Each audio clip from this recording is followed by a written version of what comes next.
to another senator, our senator here in Virginia, Mark Warner. Mark Warner held a news conference today talking about voting integrity, I should say. He did this as part of the intelligence oversight, and the news conference was on what he calls Trump's escalating threats to free and fair elections. I mentioned earlier in Live Impact that we would get back to this topic, and that was about Tulsi Gabbard being in Fulton County, Georgia, whenever the FBI did that raid on the elections office and took several ballots from 2020. She was there. She is the head of the Department of National Intelligence. There have been a lot of questions as to why would she, in the position that she's in, be down there in Georgia. But we heard from Caroline Levitt a little bit earlier that that Donald Trump has appointed Tulsi Gabbard to that position to look at election security. So let's listen to Senator Mark Warner and get an idea of what his concerns are.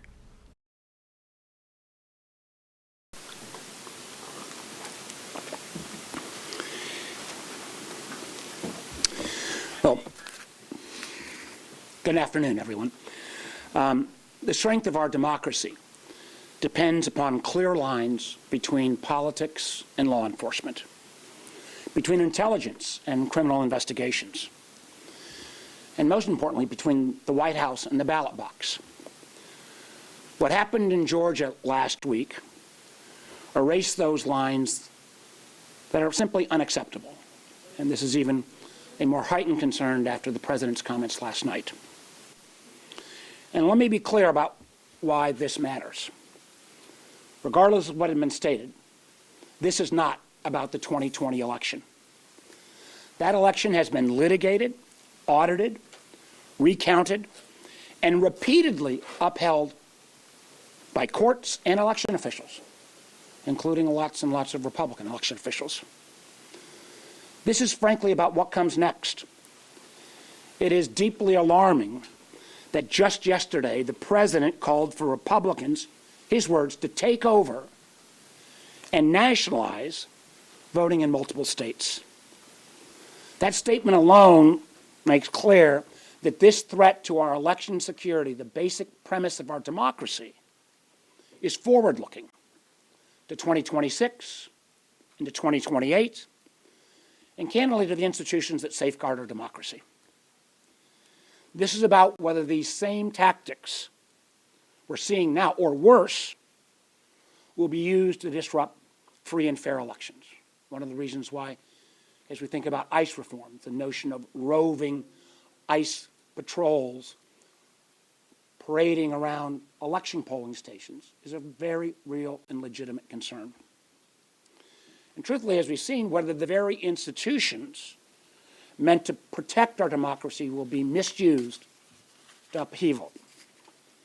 So let's be clear. It is inappropriate for a sitting president to personally involve himself in a criminal investigation tied to an election he lost. It is inappropriate for the president to advocate for actions that are wholly at odds with the Constitution and 2.5 centuries of state and local elections. It is inappropriate for the Director of National Intelligence to insert herself into a domestic law enforcement operation far outside her statutory role.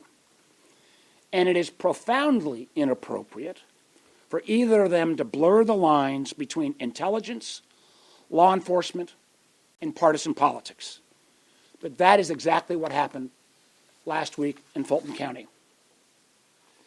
As Vice Chairman of the Senate Intelligence Committee, I want to underscore a core legal boundary.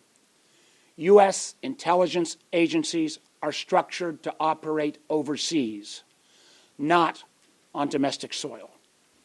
The National Security Act and other laws exist precisely to prevent election officials or intelligence officials from surveilling or intervening in domestic political matters. I may be the only one, well, maybe somebody else is old enough to remember that a lot of this came about because of actions of the Nixon administration back in the 60s. Those actions that literally resulted in the creation of the Oversight Committee that I now sit as chair and now vice chair. Because we know when intelligence personnel are inserted into domestic criminal investigation, especially one launched under such a thin veil of legitimacy, it raises serious legal and constitutional questions and politicizes an institution that must remain neutral and apolitical. The Director of National Intelligence does not conduct criminal investigations. She has no role in executing search warrants, and she does not belong on the scene of a domestic FBI search, particularly one tied to the president's personal grievances carried out under the pretense of normal law enforcement. Now, Director Gabbard argues that her presence was justified by, quote, broad statutory authority. But broad authority to analyze intelligence is not a license to participate in a sham investigation. And it certainly does not justify facilitating direct contact between the frontline FBI agents doing this investigation directly to the President of the United States. That phone call alone should concern every American, because it didn't occur in a vacuum. Now, if this administration were genuinely committed to election security, its actions would reflect that. Instead, we have seen the absolute opposite, the systemic weakening of the very institutions designed to protect our elections from real threats. And remarkably, many of these organizations and entities were put in place under the first Trump administration. So what have they done? The administration disbanded the FBI's Foreign Intelligence Task Force, the unit created in 2017 to investigate foreign interference, share intelligence across agencies, and work with the private sector to close cyber vulnerabilities. It has gutted enforcement of the Foreign Agents Registration Act, FARA, which exists to expose covert foreign influence in our political system. It dismantled the office of the Director of National Intelligence's own Foreign Malign Influence Center, a center created by law. This is not an option for Tulsi Gabbard to dismiss. This center was created by law to track and document state-sponsored threats to our elections and candidates, and do so with transparency designed to make sure politics stays out of its work. And it has slashed the Cybersecurity Infrastructure Security Agency, CISA's, election security workforce, cutting more than a third of the agency and ending funding for programs that provided direct cybersecurity support to state and local elections. These are not the actions of an administration that's serious about election security. These are the actions of an administration clearing away safeguards while simultaneously inserting itself into domestic investigations, seizing election materials as they did in Georgia, and publicly calling for Republicans, again, to take over and nationalize voting in multiple states. When you put all of this together, it is clear that what happened in Fulton County is not about revisiting the past. It is about shaping the outcome of future elections. And quite honestly, dismantling the very guardrails that were put in place to keep them free and fair. This is why it cannot be brushed aside with carefully worded letters from Director Gabbard.